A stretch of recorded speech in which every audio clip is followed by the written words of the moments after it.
Hello, everyone. Today, we're going to talk a little bit about signs you can use to help determine if you may be dating someone who lacks emotional intelligence.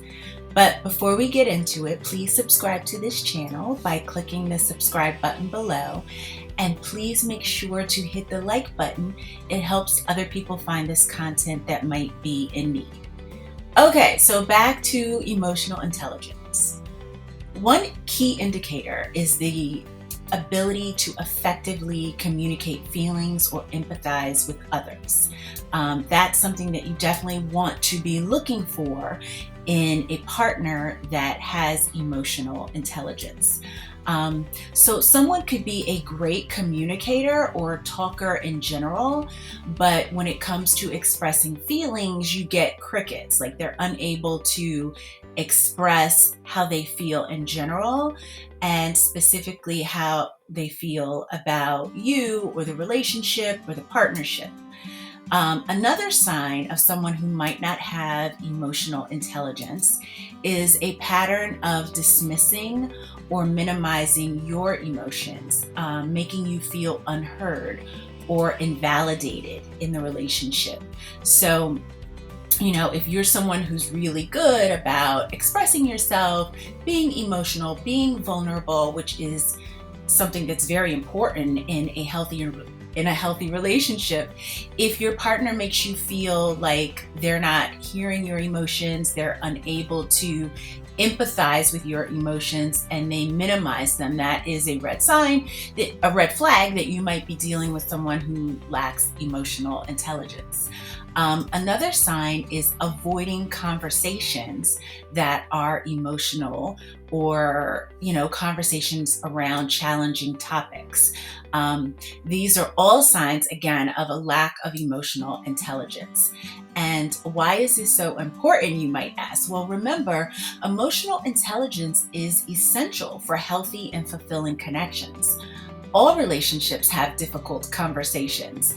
And if someone can't communicate about difficult conversations, the relationship will either turn toxic or fizzle out. One of the key components of partners that are able to stay in relationships for the long term is the ability to communicate about challenging things and the ability to problem solve together. So if those conversations are being avoided altogether because emotions are something that your partner can't tolerate, again, the conversation or the relationship will either fizzle out completely or turn toxic.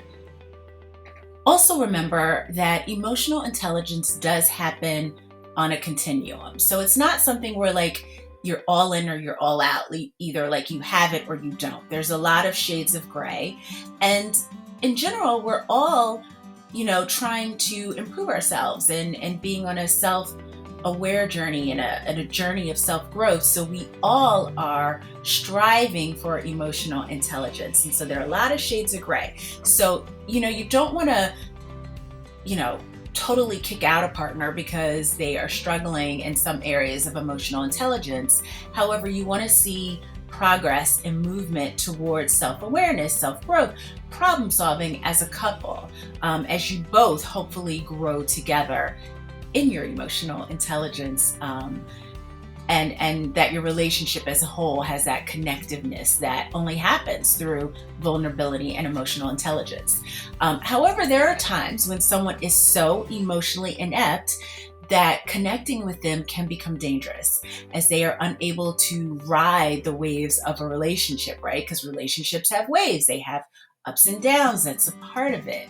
When dating someone who is emotionally inept, it's important to be aware of how they handle conflict, how they validate your feelings and validate and express their own, and how they show empathy towards others. By recognizing red flags early on, you can better assess if the relationship is healthy and fulfilling for both partners. Some strategies for communicating effectively with an emotionally unaware partner are: 1, it's important to be patient, understanding, and empathetic when navigating these conversations. But not so patient that you neglect your own needs, right? Your needs have to come first. You have to have self-love first.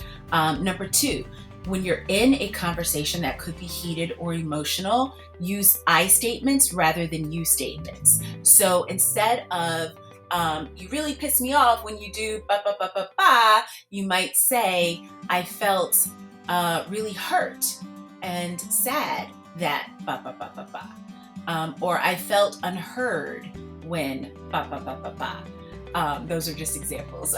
Number three, use active listening and setting boundaries. Remember, communication is key. Even when dealing with emotionally unaware individuals, communication is everything. You want to strive for dialogue in your communication with your partner, especially when you're communicating about things where there could be conflict. You want to go for dialogue and not gridlock.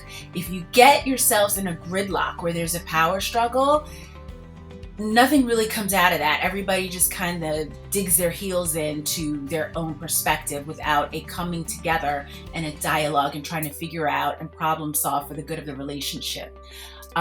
So for more help on navigating relationships, see my video on the 4 horsemen that destroy relationships. That is in the link below. Also, for more support, if you want to talk to me in psychotherapy, that link is below as well, along with my self-help university that has self-guided self-help courses. Okay, I'll see you guys in the next video. I hope you like this content. Bye.